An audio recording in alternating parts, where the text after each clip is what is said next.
अस्सलाम वालेकुम वरहमतुल्लाहि वबरकातुहू। दोस्तों, आज की इस क्लास में हम लोग बिहार डीएलएड एंट्रेंस एग्ज़ाम 2025 के लिए जो उर्दू कवायद हैं, उनके एक इम्पोर्टेंट टॉपिक है उर्दू के हरूफ, यानी कि उर्दू के जो लेटर्स हैं, इनके बारे में मैं आपको पहले समझाऊंगा और उसके बाद में मैं आपको क्वेश्चन आंसर कराऊंगा, जो कि मैं आपको अभी दिखा रहा हूँ। देख सकते हैं, एक सेकंड। ये जो क्वेश्चंस हैं, इन क्वेश्चनों को मैं आपको कराऊंगा, जैसे कि उर्दू कवायद के किस हिस्से में हरूफ तहज्जी और मखरज वगैरह की जानकारी दी जाती है। तो और इसी तरीके से इनकी लेटर्स से संबंधित बहुत सारे क्वेश्चंस जो है ना एग्जाम में आने की संभावना रहती हैं, और इससे पहले एग्जाम में आए भी हैं। तो ये जो जितने भी आप क्वेश्चंस देख रहे हैं ना, इन सभी का क्वेश्चंस मैं आपको कराऊंगा। उससे पहले मैं आपको बताना ये मुनासिब समझूंगा कि हरूफ किसे कहते हैं या फिर इनके कितने अक़साम हैं। और अगर जानते हैं आप तो अच्छी बात है, नहीं भी जानते तो भी आप देखें। वैसे मैं आपको ज़्यादा अंदर से नहीं बताऊंगा, ऐसे सरसरी बता दूंगा, क्योंकि हम लोगों के पास में समय कम है और कम समय में हम लोग को बेहतर से बेहतर तैयारी करना है, इसलिए मैं आपको ऊपर ऊपर बता रहा हूँ। ठीक है, कि ताकि जो है इसके बाद में जो 50 क्वेश्चंस लगभग मैं कराऊंगा, तो उन क्वेश्चनों को आप आसानी से समझ सकें, बता सकें। तो अगर आप उर्दू के इन जो इस वीडियो को, आज की इस क्लास को अगर आप देख लेते हैं, तो हरूफ से रिलेटेड हरूफ की जानकारी आपके अंदर में आ जाएगी। तो देखिए, उर्दू ज़बान फ़ारसी, अरबी और हिंदी ज़बानों से मिलकर बनी है। कहने का मतलब है कि जो उर्दू ज़बान है, ये खुद की लैंग्वेज नहीं है, ये अकेला कह सकते हैं कि ये खुद का ज़बान है नहीं है, बल्कि ये फ़ारसी से मिलके बना है, अरबिक से बना है और हिंदी से मिलके बना है। इन तीनों ज़बानों का संग्रह आप उर्दू ज़बान को कह सकते हैं। लिहाजा इसमें इन ज़बानों के हरूफ किसी न किसी शक्ल में मौजूद हैं। यानी कि इन ज़बानों के हरूफ, जैसे कि हिंदी के जो ज़बान हैं, अरबी के जो ज़बान हैं, फ़ारसी के जो ज़बान हैं, तो उनके जो हरूफ हैं, फ़ारसी, अरबिक, हिंदी, इनके जो हरूफ हैं, कहीं न कहीं किसी न किसी शक्ल में आपके उर्दू के अंदर में शामिल हैं। ठीक है, चलिए एक सेकंड में आपको बताना चाहूँगा दोस्तों कि अभी जो है आपके लास्ट स्टेज हैं। आपके एग्ज़ाम तो होने वाले थे आपके लगभग 27 फरवरी को, लेकिन एग्ज़ाम होने का चांसेस नहीं है, वो बढ़ गए हैं डेट। तो खैर, कितना डेट बढ़ा है, कब तक एग्ज़ाम होगा, इसका भी कोई लिमिट नहीं है, नोटिफिकेशन नहीं आया हुआ है। तब तक आप लोग क्या करें, मेहनत करते रहें, अपनी तैयारी को जारी रखें। और मैं उर्दू के जो लेटर्स हैं, इनके बारे में आपको बताने के लिए भूल गया था, और रमज़ान भी आ गया था बीच में, तो इसको लेकर के मैं परेशान हो गया था। एनर्जी पूरी ख़त्म हो जाती है, और बाकी और भी बहुत सारे काम रहते हैं, इस वजह से आप लोग क्लासेस बहुत दिन से बंद थी। लेकिन इंशाल्लाह मैं कोशिश करूँगा कि आप लोग का जो ईद बाद है, 2 दिन बचा हुआ ईद में, ईद के बाद आप लोगों की कंटिन्यू क्लास चलेगी। ठीक है, चलिए इस वीडियो को आप लोग लाइक कर देंगे और पूरा क्लासेस देखें, ताकि आगे जो मैं क्वेश्चंस कराऊंगा उनको भी आप कर लें, ताकि आपको जो अनुभव हो जाए कि भाई किस प्रकार से सवाल आते हैं हरूफ से रिलेटेड। ठीक है, तो देखिए, उर्दू में मंदरजा झेल हरूफ हैं, जिन्हें हरूफ तहज्जी कहते हैं, यानी कह सकते हैं अलीफ हो गया। मैं आपको क्या पढ़ के सुनाऊंगा, आप यहाँ तक समझ लें कि ये जो हरूफ हैं आपके नज़र में, आप जो पढ़ रहे हैं, देख पा रहे हैं अभी, तो इन सभी को आप कह सकते हैं हरूफ तहज्जी। ठीक है, इतना बात आप ध्यान में रखेंगे, क्योंकि इन्हीं में से इसी को आपको एग्जाम में दे देगा और कहेगा कि हाँ क्या है, तो आपको बताना पड़ेगा। मतलब उल्टा पुल्टा भी सवाल कर सकते हैं, इधर से उधर से घुमा फिरा कर भी सवाल कर सकते हैं, तो इतना आप याद रखेंगे हरूफ तहज्जी किसे कहते हैं, कौन कौन सा। अगला है कि हरूफ के दो अक़साम हैं, यानी कि हरूफ जो है दो किस्म है, एक होता है मुफरद और एक होता है मुरक्कब। मैं मुफरद के बारे में पढ़ा चुका हूँ, फिर भी पढ़ा रहा हूँ। मुफरद होते हैं जो अकेला रहता है, जैसे अली, बा, पा, ता, है ना, ये सब अकेला है, इनके साथ कोई भी मिला हुआ नहीं है, तो ये मुफरद की कैटेगरी में आ गया। ठीक है, अच्छा, मुफरद की तादाद कितनी है, तो भैया 37 तादाद है, ये आप नज़र में रखेंगे, ध्यान में रखेंगे। मुरक्कब क्या होता है, मुरक्कब का मतलब होता है ना जुड़ा हुआ। ठीक है, तो मुफरद का मतलब अकेला, जैसे अलिफ के साथ कोई जुड़ा हुआ है क्या, नहीं जुड़ा हुआ। लेकिन अगर आप यहाँ पर देखेंगे, यहाँ पर अगर देखेंगे, तो यहाँ पर बा और ये हा, ये दोनों मिला हुआ है, और जिसको बना दिया है बा जोड़ हा। ठीक है, तो यहाँ पर दो दो करके जुड़े हुए हैं सब, है ना। काफ के साथ हा मिला हुआ, गाफ के साथ हा मिला हुआ, मीम के साथ हा है, नून के साथ हा है, तो यहाँ पर जुड़े हुए हैं, तो ये मुरक्कब की कैटेगरी में आ गई। अच्छा, अगर आपसे पूछा जाए कि भाई मुरक्कब की तादाद कितनी है, तो भाई बोलना पड़ेगा आपको 15 है। ठीक है, इतना बात क्लियर है। अच्छा, यहाँ अगला है कि हलक तालु दांत, लब और उनकी मदद के लिए जबान, जिसे इंग्लिश में टंग कहते हैं ना, असल है। जबान ही हलक को तालू, दांत और लब से मिलाकर आवाज पैदा करती है।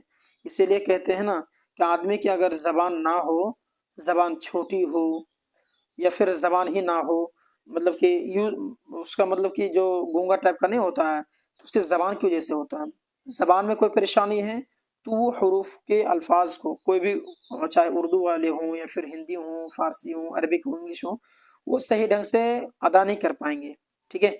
हलक से निकलने वाले हरूफ कौन कौन से हैं अगर कहा जाए तो यहाँ पर आपके सामने में है। तालू से निकलने वाले हरूफ कौन कौन से हैं यहाँ पर आप देख लेंगे। दांत से निकलने वाले हरूफ कौन कौन से, तो यहाँ पर आप देख लेंगे। ठीक है। ये सभी चीज आप ध्यान में रखेंगे। मैं सरसरी आपको ऐसे ऐसे पढ़ा रहा हूँ क्योंकि मैं मुझे क्वेश्चन भी कराना है, तो मैं सोचा कि पहले इनको पढ़ा देता हूँ थोड़ा सा, आप लोग भी थोड़ा सा देख लेंगे ना, तो क्वेश्चन जो मैं कराऊंगा वो करने में आपको मजा आएगा। होंठ, लब से निकलने, होंठ मतलब समझते हैं ना, लब, लब से निकलने वाले हरूफ कौन कौन से, पा, बा, पा, फा, मीम, वाव। ठीक है। अच्छा आइए, ये तो हरूफ तहज्जी और उससे रिलेटेड मुरक्कब और मुफरद के बारे में हमने समझा और भी दीगर चीजें समझें। अब आइए मखरज के बारे में समझते हैं, है ना। रे हरूफ को मुंह से अदा करने के लिए दांत, होंठ, हलक, तालु वगैरह से मदद ली जाती है। जैसे कि मैंने ऊपर अभी बताया, है ना, कि हरूफ को मुंह से अदा करने के लिए, और मुंह से ही अदा करता है ना माथा से तो नहीं करेगा। तो हरूफ को जो मुंह से अदा करने के लिए क्या क्या चीज का इस्तेमाल किया था, दांत, होंठ, हलक, तालु वगैरह से मदद ली जाती है। इनमें से कोई एक अगर कमजोर पड़ गया हमारे शरीर के अंदर में, चाहे दांत हो, चाहे होंठ हो, चाहे हलक हो, दोनों में से कोई भी चारों में से अगर एक कमजोर पड़ गया तो आदमी का जो मखरज है वो सही ढंग से अदा नहीं हो पाएगी। उर्दू हरूफ के मखरज यानी निकलने और अदा करने के 6 मकामात हैं, यानी कि कोई भी है उर्दू हरूफ के जो मखरज हैं, यानी मखरज मतलब समझते हैं ना, जो निकलने और अदा करने, कारी साहब हो गए और कारी हो गया, उन लोगों को इसके बारे में ज्यादा जानकारी रहता है कि कौन हरूफ कहाँ से निकलते हैं, मतलब कि परफेक्ट जानकारी रहता है। वैसा आलिमों को भी रहता है, जो दर्स में पढ़ते हैं उन लोगों को भी रहता है, लेकिन उससे ज्यादा, उससे कहीं अच्छे, कई गुना अच्छे जो कारी होते हैं, कुरान के हाफिज होते हैं, उनको ज्यादातर बेहतर पता होता है इसके बारे में। तो निकलने और अदा करने के 6 मकामात है, 6 जगह है। एक हो गया हलक, तालु, दांत, लब, लब माने क्या होता है, होंठ होता है ना, दांत और लब, तालु, हाँ, दो बार आ गया क्या, तालु और हलक, मतलब ये इसमें है तालु और हलक, ये एक हो गया, दांत और लब एक हो गया, एक हो गया लब, एक हो दांत, एक हो ये तालु और एक होता हलक। कितना हो गया, मैं गिन लेता हूँ, 1 2 3 4 और ये दोनों एक साथ में 5, 1 6, हाँ 6 मकामत तो बोला मैंने, सही है, सही है, ठीक है, इतना होता है। अच्छा, मैं आप सोचेंगे भाई यहाँ हलक है, यहाँ भी हलक है, तो नहीं, ये कहीं कहीं कोई कोई हरूफ ऐसे होते हैं ना जो सिर्फ हलक से ही निकल जाते हैं, लेकिन कोई कोई होता है जो तालु और हलक दोनों को एक साथ करना पड़ता है, यूज करना पड़ता है। चलिए खैर, यहाँ पर थोड़ा सा देखिए हरूफ के दर्जे, हरूफ के दर्जों के बारे में आइए समझते हैं। यहाँ पर देखिएगा कि हरूफ शमसी, हरूफ शमसी किसे कहते हैं, तो हो गया, यहाँ पर देख लेंगे आप, इसको हरूफ शमसी कहते हैं। इन 14 हरूफों को हरूफ शमसी कहते हैं। ये जो हरूफ हैं इसको हम लोग क्या कहेंगे, हरूफ शमसी कहेंगे, ठीक है। अच्छा, और बाकी भी हैं, ये सभी आप पढ़ लेंगे, ये सभी पढ़ लेंगे आप, ये सभी जो देख रहे पा रहे हैं ये सभी पढ़ लेंगे, ठीक है। मैं उतना आपको समझाऊंगा नहीं, क्योंकि ये सभी चीज़ें आपके एक तरह से कह सकते हैं कि बेसिक चीज़ें, अगर जो हिफ्ज वगैरह में पढ़ते हैं ना, तो उन लोग को पता होगा कि ये सभी जो जानकारी है ना उन लोग को पहले ही दे दिया जाता है, ठीक है। वैसे जो दर्स में पढ़ते हैं उन लोग को भी दिया दिया जाता है, लेकिन बहुत ही कम इन पर फोकस किया जाता है उन लोग को, ठीक है। सरसरी ऊपर ऊपर भागते हैं। तो मैं आपको जो है ना ऐसे बता रहा हूँ कि हरूफ शमसी क्या है, हरूफ कमरी क्या है, हरूफ तहज्जी कितने होते हैं। आप मोटा मोटी जो है ना वीडियो को क्लोज करके जैसे स्टॉप कर देंगे, वीडियो को स्टॉप कर देंगे, स्टॉप करने के बाद सारी चीज़ों को एक मतलब पढ़ लेंगे। वैसे आसान आसान भाषा में लिखा गया है। हरूफ कमरी क्या है, तो ये जो आप देख सकते हैं ये सब हरूफ कमरी हो गया। हरूफ कमरी कितने हैं, तो भैया इन हरूफ की तादाद जो है 14 है, ठीक है। अच्छा, इनके कबल जब अरबी का, चलिए आप पढ़ लेंगे, ठीक है। उसके बाद में क्या है, मनकूता, मनकूता जिन हरूफ पर नुक्ता हो, तो मनकूता ये जो है ना आप पढ़े होंगे। अच्छा, उर्दू जो है ना ऐसा आपको नहीं कह सकते हैं कि भाई जो मदरसे के लाइन से पढ़े हुए हैं उनको ज्यादा अरबिक वगैरह का जिनको ज्यादा ज्ञान होता है उन्हीं को जो है कि उर्दू समझ में आएगी, ऐसी बात नहीं है भैया। आप अगर मेरे प्रत्येक क्लासेस को देखे हैं, वैसे मैं जितने भी मैं क्लासेस करा रखा हूँ सारा आपको जो है पीडीएफ के रूप में भी मेरे पास में है। अगर आप लेना चाहेंगे तो आप मेरा नंबर नोट कर लेंगे 8226928812। इस नंबर पर आप लोग ज़रूर रब्ता करके उर्दू का नोट्स ले लेंगे। तो मेरे पास में है। उसके बावजूद मैंने जितने भी वीडियोस बना रखे हैं, जितने भी क्लासेस मैंने करा रखे हैं, सारा लिंक आपको जो है ना डिस्क्रिप्शन में मिल जाएगा। यानी सबका मैं प्ले लिस्ट बना के रखा हूँ, तो देख लेंगे। अगर आप शुरू से देखते हैं ना तो आपको ज़रा बराबर भी आपको जो है कि झिझक महसूस नहीं होगी। हर एक चीज़ आपको आसानी से समझ में आ जाएगा। तो मनक़ूता कहते हैं जिन पर नुक्ता दिया हो, नुक्ता मतलब समझते ना, बिंदु फूटा, है ना, उनको मनक़ूता या फिर माजमा कहते हैं। जैसे कि बा है, यहाँ पर आप नुक्ता दे सकते हैं पीछे, ये नीचे में शीन में दे सकते हैं कि इसमें जो है कि आपके 3 नुक्ता हैं, ज़्वाद में 1 नुक्ता है, देख सकते हैं आप। तो जिनमें नुक्ता रहता है ना, मनक़ूता हुआ। जस्ट उसी का उल्टा गैर मनक़ूता है ना, लेकिन जिन हरूफ पर नुक्ता नहीं होता, जैसे कि आप हाल ले लें, दाल ले लें, सीन ले लें, स्वाद, तोई, है ना। इसके अलावा भी बहुत सारे एग्जाम्पल हैं, ठीक है। अलिफ बाता से आप या तक देख लेंगे, बहुत सारे ऐसे एग्जाम्पल हैं जो कि जिनका नुक्ता नहीं रहता है, मनक़ूता हो गया, गैर मनक़ूता हो गया वो, ठीक है। अच्छा, बाकी इन चीज़ों को आप पढ़ लेंगे। इन चीज़ों को जो है आपको मसलसा क्या होता है, तहतानी क्या होता है, इनको पढ़ लेंगे थोड़ा सा आप लोग, ठीक है।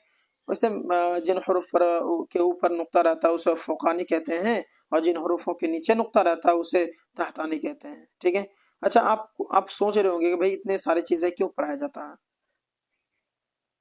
मैं आपको बताना चाहूँगा कि अगर इन चीज़ों को आप नहीं पढ़ेंगे ना तो आप सवालों के जवाब नहीं दे सकते हैं। सवालों के जवाब देने के लिए आपको पढ़ना होगा। अच्छा, इसके बारे में आइए पढ़ लेते हैं। सादा आवाज़ को तहरीरी अलामत सिंबल जिसे होता है, सिंबल की शक्ल देने वाले का नाम हुरूफ कहते हैं। सादा आवाज़ को तहरीर अलामत सिंबल की शक्ल देने को क्या कहते हैं, लेटर कहते हैं। वर्ड जानते हैं ना, जैसे इमला या हिज्जा में हुरूफ की आवाज़ और उनके हरकत को बयान होता है, जैसे अलिफ बा जीम, है ना, वगैरह हुरूफ को मजमुआ को इज़्ज़त कहते हैं, ठीक है। तो ये सभी मतलब कि हुरूफ तहजीम, उसका दूसरा नाम ये हो गया, ठीक है। चलिए अब आइए इनको आप थोड़ा थोड़ा पढ़ लेंगे। मैं धीरे धीरे जो है कि इसको स्क्रॉल कर रहा हूँ, आप इन्हें पढ़ लेंगे, ठीक है। एराब किसे कहते हैं? एराब का मतलब समझते हैं ना, इंग्लिश में कहते हैं वावेल पॉइंट्स, ठीक है। तो हरूफ को मिलाने से लफ्ज बनता है, आपको पता है हरूफों के मिलाने से क्या बनते हैं, लफ्ज बनते हैं। जैसे कि लेटरों से क्या बनते हैं, वर्ड बनते हैं, उसी तरह। लेकिन लफ्ज की अदायगी के लिए हरूफ पर कुछ अलामतें लगाती हैं। अगर कोई भी लफ्ज है उनको अदा करेंगे आप तो उन पर कुछ अलामतें लगाई जाती हैं, बगैर अलामत के आप उन्हें पढ़ ही नहीं सकते हैं। ये तो याद रखेंगे, जिनकी मदद से तलफ़ुज़ अदा होते हैं, जैसे कि बा जोर दार बराबर बद हो गया, ठीक है। तो ऊपर के दोनों अल्फाज बद और यहाँ पर जो अलिफ लाम लाम वाव है, उल्लू है, तो ये और उल्लू हरूफ के मेल से बने, सही बात है। एक हर्फ अलिफ हो गया, एक हर्फ लाम, फिर दूसरा हर्फ लाम, फिर तीसरा जो है कि चौथा हर्फ वाव, तो इन हरूफों के मेल से बने, ठीक है। लेकिन उनको बद और उल्लू एराब की मदद से पढ़ा गया है, ठीक है। कि बा के ऊपर में एराब लगा दिया, ये हमजा के ऊपर में अलिफ के ऊपर में पेश लगा दिया, है ना। तो इस तरीके से एराब की मदद से पढ़ा गया। अगर हम एराब नहीं लगाएंगे ना तो आप कोई भी इसको मानो कि बद है, कोई बिद पढ़ दिया, कोई बुद पढ़ दिया, तो फिर इसके माने जो है डिफरेंस हो जाते हैं भैया, वो अलग माना पैदा कर देंगे, आप जो बोलना चाहेंगे वो नहीं समझ में आएगा, इसीलिए, ठीक है। एराब क्या होता है भैया, तो उर्दू में एक हर्फ को दूसरे हर्फ से मिलाने के लिए दर्ज झेल हरकतें इस्तेमाल की जाती हैं, उन हरकतों को एराब कहते हैं। सही बात है, उर्दू में एक हर्फ को दूसरे हर्फ से मिलाने के लिए हरकतों का इस्तेमाल किया जाता है, एराब का इस्तेमाल किया जाता है ना। चलिए, जैसे अलामत है जे ज़बर पेश जज़म तशदीद मद तनवीन, ये सभी के सभी आपके जो है कि क्या अलामत हैं। और इसका ये जेर ज़बर पेश है ना, इसका दूसरा नाम क्या है, फ़तह कसरा ज़म्मा, यानी कि आप फ़तह जो है ज़बर को कह सकते हैं, कसरा ज़ेर को कह सकते हैं, ज़म्मा जो है पेश को आप कह सकते हैं। ये सभी चीज़ें बेसिक हैं, आप इन्हें पढ़ लेंगे। मैं धीरे धीरे स्क्रॉल कर रहा हूँ, आप लोग वीडियो को बंद करें और इसको पढ़ें, ताकि जो क्वेश्चन है सब मैं आगे कराने वाला हूँ वो आपको सही ढंग से आ जाए। एराब या हरकत व सुकूनात 8 हैं। एराब कह लें, हरकत कह लें, है ना, वो सभी कितने भैया, 8 हैं। देखो फतह कसरा ज़म्मा सुकून वक्फ तशदीद तनवीन मद, गिन लेंगे 8 ही होगा। फतह का मतलब ज़बर होता है, कसरा का मतलब ज़ेर होता है, ये सभी आप सही ढंग से पढ़ लेंगे, मैं ऊपर ऊपर पढ़ा रहा हूँ। ज़म्मा का मतलब पेश होता है, सुकून साकिन कहते हैं ना, ठहरने की जगह मतलब हल्का सा जो ठहरते हैं। वक्फ का मतलब आपको समझ होता है ना, हर्फ साकिन के बाद एराब ना हो तो वक्फ होता है, ठीक है। तस्दीद आपको पता होगा, है ना, इस तरीके से रहता है, ठीक है, तस्दीद। अच्छा, तस्दीद को 2 बार पढ़ते हैं, इतना पता है ना, तनवीन हो गया, ठीक। अच्छा, आगे देखिए, मद हो गया, मद आपको पता होना चाहिए, मद इस प्रकार से रहता है, ऊपर में दिया हुआ रहता है। चलिए, इख्तिलाफ आवाज़ के बारे में थोड़ा सी जानकारी ले लीजिए कि तहजी हरूफ से हर एक की आवाज़ और उसके नाम से मिलती जुलती है, लेकिन अलिफ हो गया, नून, वाव और यहाँ की अपनी आवाज़ से अलहदा आवाज़ें भी होती हैं, अलग आवाज़ें भी होती हैं जो इराब का काम करती हैं। अच्छा, अलिफ की 2 किस्में, एक होता है अलिफ ममदूदा, अलिफ मकसूरा। ये सभी चीज़ें मैं पढ़ा चुका हूँ। अलिफ ममदूदा के बारे में आपको पता होना चाहिए। जो अलिफ दूसरे अलिफ के साथ मिलकर पढ़ा जाए उसे अलिफ ममदूदा कहते हैं। आराम, आम, है ना, यानी कि सो इस अलिफ, जिस अलिफ को खींचा जाता है वो ममदूदा होता है, और जिस अलिफ को जो है खींचा ना जाए, है ना, दूसरे अलिफ के साथ मिला, दूसरे अलिफ के साथ ना मिले तो उसे अलिफ मकसूरा कहते हैं। इससे खींचते नहीं है, जाहिल, आमिल, है ना। नून के 2 किस्में, नून ज़ाहिर, नून गुन्ना। आपको पता है जिस नून को, है ना, जब नून साफ पढ़ा जाए तो नून ज़ाहिर कहते हैं, है ना, और नून गुन्ना जब नून नाक से पढ़ा जाए तो नून गुन्ना होता है, ठीक है। वाव के 3 किस्में हैं, वाव मारूफ, वाव मजहूल, मादुला।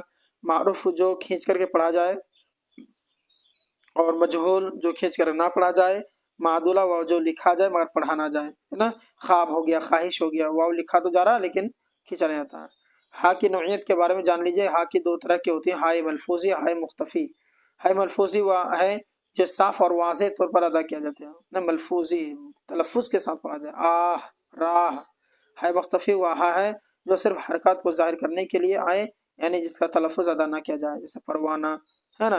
तो लेकिन मतलब कि इसमें जो है ना हा की जैसे ज़माना, 15, तो यहाँ पर हा तलफ़ुज़ के साथ नहीं पढ़ाता है, लगता है कि हा पढ़ ही नहीं रहा हूँ, साउंड ही नहीं आ रही है, ऐसा लगता है। या के भी उसी तरह से नौइयत 2 तरह के हैं, या मारूफ या मजहूल, या मारूफा जो खींच कर पढ़ा जाए, मजहूल जो खींच कर ना पढ़ा जाए। ये सभी चीज़ें एग्जाम्पल के साथ बेहतर से आप पढ़ लेंगे। उसके बाद हरूफ जो है, हरूफ का तो डिफिनेशन मैं ऊपर पढ़ा दिया हूँ। तो वैसे हरूफ के 4 किस्में, रब्त होते हैं, आत्फ होते हैं, तखसीस होते हैं, फजाई होते हैं। आइए इनके बारे में थोड़ा थोड़ा समझ लेते हैं जल्दीबाजी में, ताकि क्वेश्चनों को कराने में कोई लेट ना हो। हरूफ रब्त, काफ, अलिफ, काफिया, के, ने, को, तय, से, में, तक, पर, पेह, ऊपर, साथ, आगे, सामने, तरफ, बीच, दरमियान, अंदर, बाहर वगैरह, ये रब्त होते हैं। हरफात वसल के लिए क्या क्या, ये सब पढ़ लेंगे, इस आसान में इनके बारे में पढ़ा के रखा हूँ, है ना, आप पढ़ लेंगे। हरफ तखसीस जब किसी इस्म या फ़ेल या ज़मीर के साथ इस्तेमाल होते हैं तो उसके माना में एक किस्म की खसूसियत और जोर पैदा कर देते हैं, जैसे कि भी, सब लोग, है ना। अच्छा, हरफ तखसीस क्या एग्जांपल यहाँ पर आप देख सकते हैं। चलिए, फजाया व अल्फाज है, अल्फाज या हरूफ जो जोश और जज्बे में बेसाख्ता ज़बान से निकलते हैं, बिना मतलब कि ऐसे ही निकल जाती है मुंह से, मानिए एक तरह से, है ना, अनचाहे हुई है, जैसे माशाअल्लाह, सुभान अल्लाह, कोई जानबूझ के थोड़ा निकलता है, कोई अच्छी चीज़ देखा माशाअल्लाह, कोई है ना, ला हौला वला कुव्वता इल्ला बिल्लाह। तो ये सभी चीज़ें हैं जो कि आदमी जो है ऐसा नहीं कि जानबूझ के निकलता है, ऐसे अचानक निकल जाते हैं। तो हरूफ फजाई और फिर निदा जो पुकारने के लिए होता है, ए, अरे, अजी, ऐसा, खुशी और मुसरत के लिए हा, ऐसे रंज अफसोस के लिए हाय अफसोस, ताजुब के लिए इतना, ठीक है। तो ये सभी को आप समझ लेंगे। उसके बाद लफ्ज़ की 3 किस्में हैं, है ना, मौजू मुहमल, मौजू बामानादार, और मुहमल बेमाना वाले लफ्ज़ को, है ना, वोटी, वलम, कलम, वलम, इस तरीके से। तो मैंने सरसरी आपको आज के इस क्लास में मैंने आपको इनके उर्दू कवायद में, जो मैंने आपको बोला था कि उर्दू लेटर्स हरूफ के, उर्दू के हरूफ के बारे में पढ़ाऊंगा, तो मैंने मोटा मोटे तौर पर हर एक चीज़ मैंने आपको समझा दिया, ठीक है।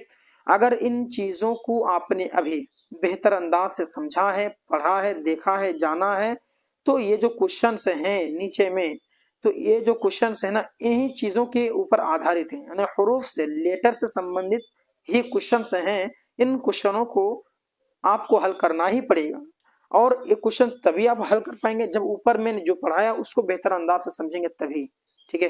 तो एक दूसरे से रिलेटेड है भाई, आपको एक भी क्लास मिस नहीं करनी है, एक भी पॉइंट आपको मिस नहीं करना है, क्योंकि पता नहीं कौन सा एग्जाम में कौन सा सवाल आ जाए और 1 नंबर आपका 2 नंबर मिस हो जाए, तो ये अच्छी बात नहीं है ना। चलिए, समय ज्यादा नहीं हुआ है, टेंशन नहीं लीजिए। ठीक है, लगभग 18 मिनट के आसपास हुआ है, 19 मिनट के आसपास हुआ है। चलिए देखते हैं अगला क्वेश्चन। देखिए क्वेश्चन आप बनाते हैं, ठीक है। उर्दू कवायद के किस हिस्से में हरूफ तहज्जी और मखरज वगैरह की जानकारी दी जाती है? चलिए बताइए। मैंने अभी अभी ऊपर में आपको पढ़ाया कि उर्दू कवायद के किस हिस्से में हरूफ तहज्जी और मखरज वगैरह की जानकारी दी जाती है। आप बताएंगे सर इल्म हिज्जा, तो आप बिल्कुल सही हैं, क्योंकि इल्म हिज्जा जो है उसी में जो हरूफ तहज्जी और मखरज वगैरह की जानकारी दी जाती है, ठीक है। अच्छा, आपको मैंने पढ़ाया ना कि इल्म हिज्जा कितने प्रकार के होते हैं। चलिए आप कमेंट कीजिए, फौरन अभी के अभी कमेंट कीजिए, मैं देखता हूँ आपके कमेंट्स को, ठीक है। कर देंगे कमेंट, मैं देख लूंगा कि आपने सही पढ़ा, चोरी नहीं करेंगे, ऊपर नहीं देखेंगे, अभी स्क्रॉल करके ऊपर नहीं देखेंगे, ठीक है, गलत हो जाएगा नहीं तो। अब मैं पढ़ा दिया हूँ ना, आप कमेंट कर देंगे, मैं देखता हूँ आपका सही हो रहा है कि नहीं हो रहा। इल्म हिज्जा कितने प्रकार के होते हैं बोलिए।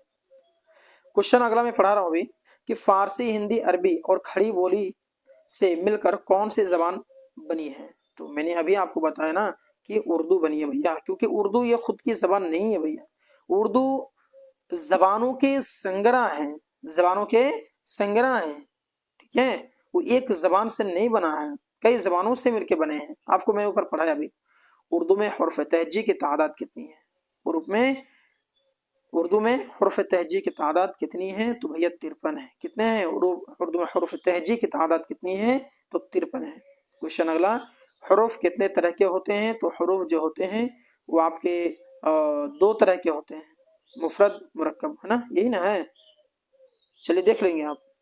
अला है कि उर्दू में हरूफ मुफरद कितने हैं? कितने की टाइपिंग मिस्टेक है। चलिए इसको छोड़िए, समझ में नहीं आ रहा मैं क्या लिखा हूँ, ये टाइपिंग मिस्टेक वहाँ का।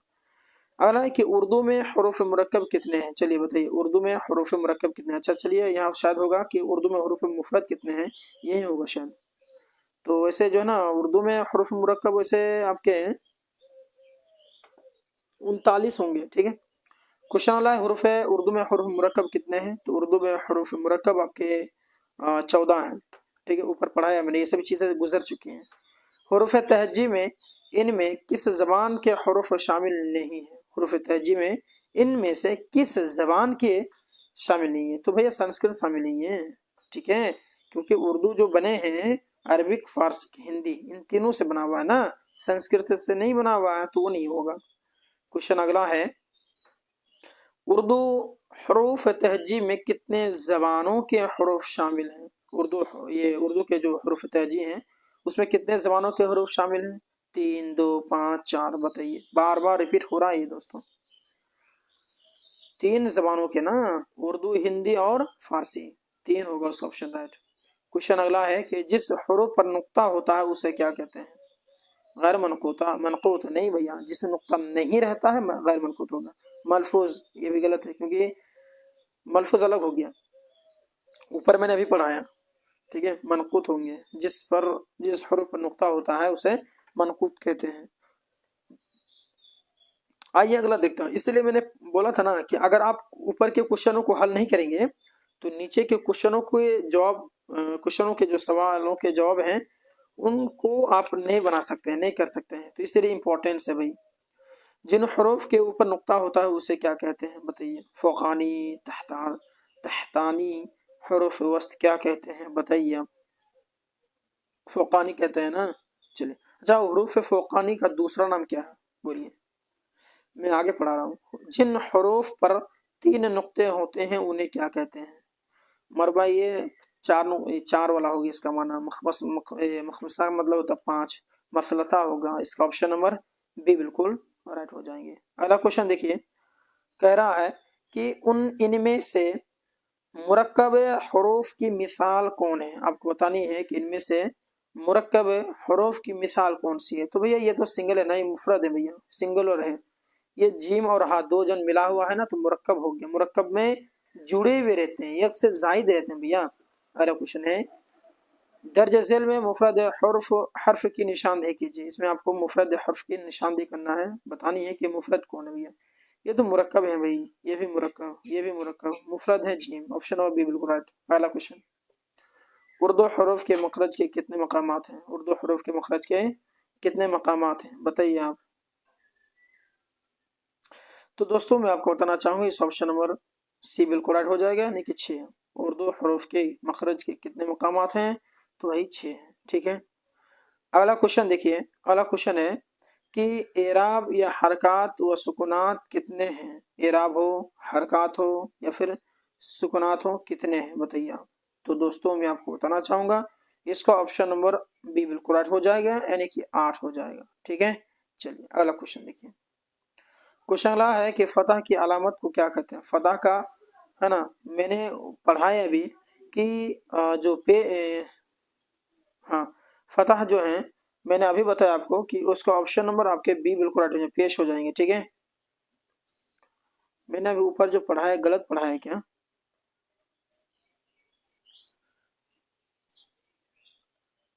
8 है ना, नहीं नहीं सही होगा, शायद मैंने सही बोला होगा, वैसे आप देख लेंगे थोड़ा।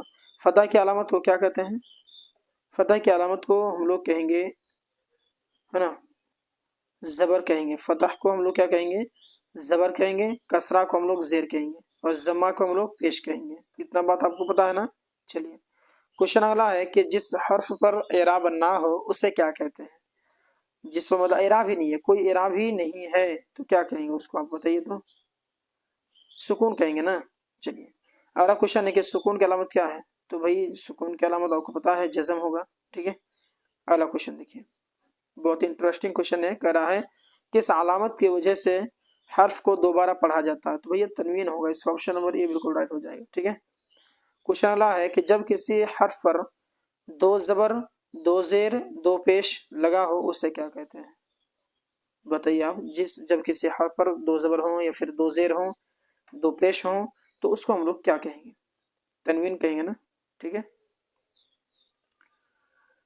क्वेश्चन अगला है कि वह अलामत जिससे एक दूसरे को दूसरे अलिफ से मिलकर पढ़ा जाए उसे क्या कहते हैं। तो दोस्तों इसको कहेंगे हम लोग मद, है ना। तो अलामत जब एक अलिफ को दूसरे अलिफ के साथ मिलाकर पढ़ा जाए, यानी खींच के पढ़ा जाए ना, मद होते हैं। ये टोटल का ऊपर चला गया। अगर आपने ऊपर की सारी चीजों को देखा समझा ना, इन चीजों को आप आसानी से जो है कि जवाब दे सकते हैं, क्योंकि उन्हीं से रिलेटेड भाई। जिस हर्फ पर तशदीद हो उसे क्या कहते हैं। तो भाई सबसे आसान है, मुशद्दद कहेंगे। इसका ऑप्शन नंबर ए बिल्कुल राइट है, मुशद्दद यानी कि तशदीद दिया हुआ। ठीक है, क्वेश्चन अगला है किस अलामत की वजह से हर्फ में नून की आवाज निकलती है। किस अलामत की वजह से नून की आवाज निकलती है बताइए आप। तो ऑप्शन नंबर आपके बी बिल्कुल राइट हो जाएंगे, तनवीन। अलिफ की कितनी किस्में हैं। तो अलिफ की कितनी किस्में भैया, दो किस्में हैं, है ना। अगला है कि नून की कितनी किस्में हैं। तो नून की आपकी किस्में हैं कितनी किस्में भाई, दो किस्में है ना ये भी। अगला क्वेश्चन है कि जिस नून में नुक्ता ना हो उसे क्या कहते हैं। आप बताइए कि जिस नून में नुक्ता ही ना हो उसे क्या कहते हैं। उसे नून गुन्ना कहेंगे भाई। अगला क्वेश्चन है वाव की कितनी किस्में हैं। तो वाव की आपके तीन किस्में हैं, मारूफ, मजहूल और माहदुला, है। वाव, वह वाव जो लिखा जाए मगर पढ़ा ना जाए उसे क्या कहते हैं। तो दोस्तों मैं आपको बताना चाहूंगा उसे वाव मादुला कहेंगे। इसका ऑप्शन नंबर आपके सी परफेक्ट हो जाएंगे। क्वेश्चन अगला है कि पूंजी में नून की कौन सी किस्म है। तो भैया पूंजी, तो यहाँ पर नून को हम जाहिर करके नहीं पढ़ रहे हैं, तो इसका ऑप्शन नंबर ए बिल्कुल राइट हो जाएगा, नून गुन्ना। नून गुन्ना में नून को जाहिर करके नहीं पढ़ाया था। हाँ की नौयत कितने तरह के होते हैं। तो मैं बताना चाहूंगा कि हाँ की नौयत दो तरह के होते हैं।